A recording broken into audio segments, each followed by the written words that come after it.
Voilà comment je vois l'avenir de l'humanité, qui ne se trouve pas dans la Troisième Guerre mondiale, avec une réduction de la population mondiale à 500 millions. Point. L'avenir de l'humanité se trouve dans les mégastructures géantes, à 2000 des côtes marines, parce qu'avec la montée des eaux, toutes les côtes, les mégacités aux États-Unis par exemple, vont être sous les eaux. Les Hollandais, ils ont commencé à construire des maisons sur radeau, parce qu'ils ont le niveau par rapport au niveau de la mer le plus bas de l'Europe. Et parce qu'ils fument des joints aussi. Et donc, les mégastructures Gaïa sont mobiles, puisque le traité international de l'ONU dit qu'on ne peut pas revendiquer des structures, mégastructures, à 2000 des côtes marines. C'est les eaux internationales. Et les mégastructures Gaïa sont mobiles sur 10 mètres, par exemple. Au niveau des satellites, ils peuvent vérifier. C'est mobile, dérisoire, 10 mètres, par exemple, de circonférence. Mais on contourne la loi internationale. Donc les mégastructures géantes Gaïa sont des habitations de techniciens qui prennent l'eau de mer et qui en font par osmose de l'eau potable pour faire de l'agriculture Gaïa en aquaponie. Qu'est-ce qu'on peut faire d'autre? Des antimissiles balistiques, très intéressant au niveau des côtes marines parce que ça protège les pays. Poutine, il a déjà envoyé une mégastructure flottante, une base militaire, je crois. Donc c'est déjà établi, c'est déjà, prévisionné par les puissants. Et je pense que c'est la résolution 666 qui est la fin du pétrodollar, parce qu'on tirerait l'énergie directement de l'eau de l'océan, plus besoin de pétrole, plus besoin de nucléaire, et voilà.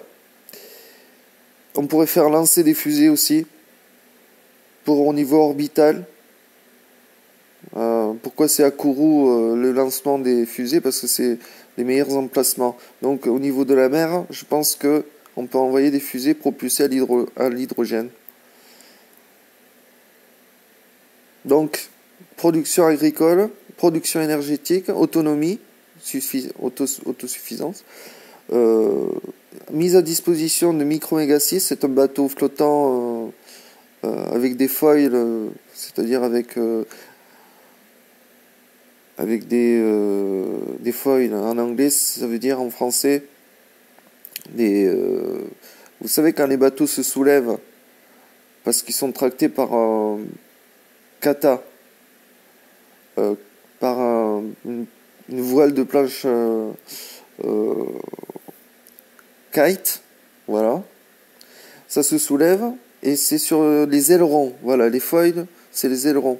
Donc mise à disposition de Micro-Méga 6 pour chaque technicien qui veut aller voyager vers d'autres mégastructures Gaïa à l'autre bout de la planète, en bateau, sécurisé, puisque Micro-Méga 6 c'est une unité fonctionnelle de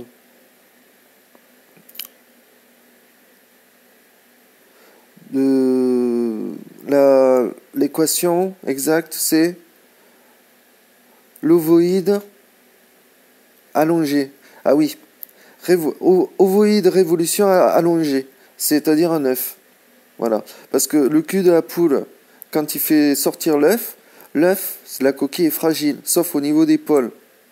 Pôle sud, pôle nord. Donc quand elle expulse la poule, c'est la forme la plus ovoïde, la plus qui passe le mieux. Donc une tsunami sur le Micro-Méga 6 va s'enfoncer à 10 km de profondeur. Si c'est une vague de 10 km de hauteur, n'importe quel objet se retrouve à 10 km sous le niveau de la mer, avec la puissance. Donc un bateau sécurisé, voilà, c'est un tour de manège, on est harnaché dedans, comme un tour de manège, quoi. Je le vois ainsi. L'évolution de Homo sapiens en Homo philosophus. celui qui n'a plus peur de manquer de quelque chose, celui qui n'a plus peur du lendemain, celui qui aime réfléchir et penser. En bateau, c'est le meilleur moyen.